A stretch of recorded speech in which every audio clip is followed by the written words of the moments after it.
Hello everyone, welcome to my channel disciples learning. आज हम start कर रहे हैं चैप्टर 9 के क्लास 9 के चैप्टर 1 का एक्सरसाइज 1.4 के क्वेश्चंस एंड 1.5 के क्वेश्चंस हम एक साथ करेंगे आज। इसमें क्वेश्चन नंबर 1 है हमारे पास, convert the following temperature into Celsius. इसको हमें सेल्सियस में कन्वर्ट करना है। तो फर्स्ट हमें दिया हुआ है 300 केल्विन। 300 केल्विन में क्या होता है, देखो 300 केल्विन को जब हमें सेल्सियस में कन्वर्ट करना है तो इसको क्या करेंगे, 0 degree is equals to 273 kelvin होता है। 0 डिग्री सेल्सियस पे 273 केल्विन होता है। तो 300 में से अगर हम 273 को माइनस कर देंगे तो हमारा सेल्सियस आ जाएगा। तो 300 में से 273 को माइनस करेंगे तो क्या आएगा, 27 डिग्री सेल्सियस। बी पार्ट है 573, सेम ऐसे ही 573 में से 273 को माइनस कर देंगे। 573 से 273 को माइनस कर देंगे तो सेल्सियस आ जाएगा। तो ये क्या आ गया, 300 डिग्री सेल्सियस। तो ये तो हो गया first question. Second question is what is the physical state of water at. First part is 250 degree and second is 100 degree. हमें ये बताना है इन दोनों डिग्रीज पर वाटर की स्टेट क्या रहेगी। तो 250 पर वाटर की स्टेट रहेगी गैस, क्योंकि 100 डिग्री पर वो इवेपोरेट होना स्टार्ट हो जाता है, बॉइलिंग स्टार्ट हो जाती है, तो इवेपोरेशन स्टार्ट हो जाएगा। तो 250 तो काफ़ी ज़्यादा हो गया 100 डिग्री से, तो इसलिए उस पर क्या रहेगा, गैस स्टेट रहेगी। 100 डिग्री पर होती है उसकी ट्रांजिशन स्टेट। 100 डिग्री पर ट्रांजिशन स्टेट इसलिए होगी क्योंकि वो क्या हो रहा है, वो लिक्विड से गैस में चेंज हो रहा है। तो उस टाइम पर तो वो बॉइलिंग हो गई, स्टार्ट हो गया, इवेपोरेशन स्टार्ट हो जाएगा, तो वो क्या हो गई, ट्रांजिशन स्टेट हो गई। Question number 3 is for any substance why does the temperature remain constant during the change of state.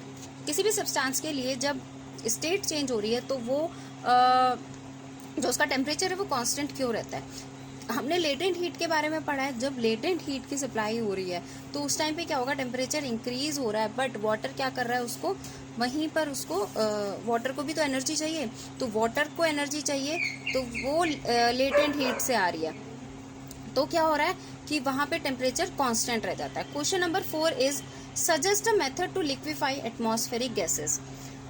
Atmospheric gases को लिक्विफाई करने के लिए कौन सा मेथड है, simple, it is decrease in temperature और इंक्रीज इन प्रेशर।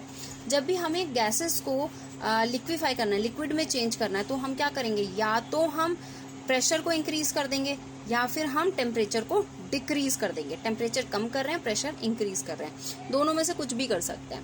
ठीक है। Question number 5, exercise 1.5 is why does a desert cooler cool better on a hot dry day. Hot dry day पर डेजर्ट क्यों ज्यादा कूल हो पा रहा है, वो इसलिए क्योंकि हॉट ड्राई डे बहुत ज्यादा गर्म है, तो वहां पे क्या होगा, इवेपोरेशन ज्यादा अच्छा होगा। इवेपोरेशन अच्छा होने की वजह से क्या हो जाता है, वो कूलर फील होता है वहां पे, तो ठंडा ज्यादा हो पाएगा। Second question is how does the water kept in a earthen pot, यानी मटका। अर्दन पॉट में वाटर कैसे रखा जाता है समर्स के टाइम पे। तो अर्दन पॉट में क्या होता है, वो पोरस होता है, जिसमें कि वाटर भी हमारा ट्रांसफर हो सकता है अंदर से बाहर तक। पोरस है तो इसका मतलब वो अंदर से बाहर तक पानी आ रहा है।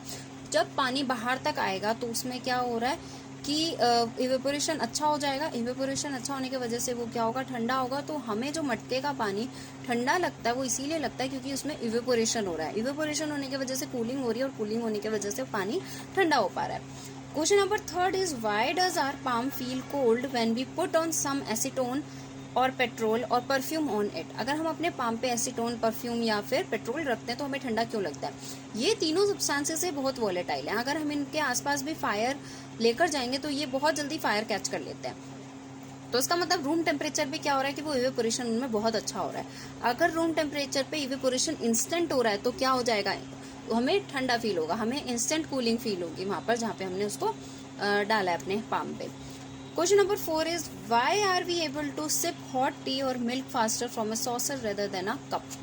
किसी भी सॉसर से हम कप के मुकाबले उसमें ज्यादा अच्छे से सिप क्यों कर पाते हैं टी को, या किसी भी आप टी ले सकते हो या हॉट वाटर ले सकते हो।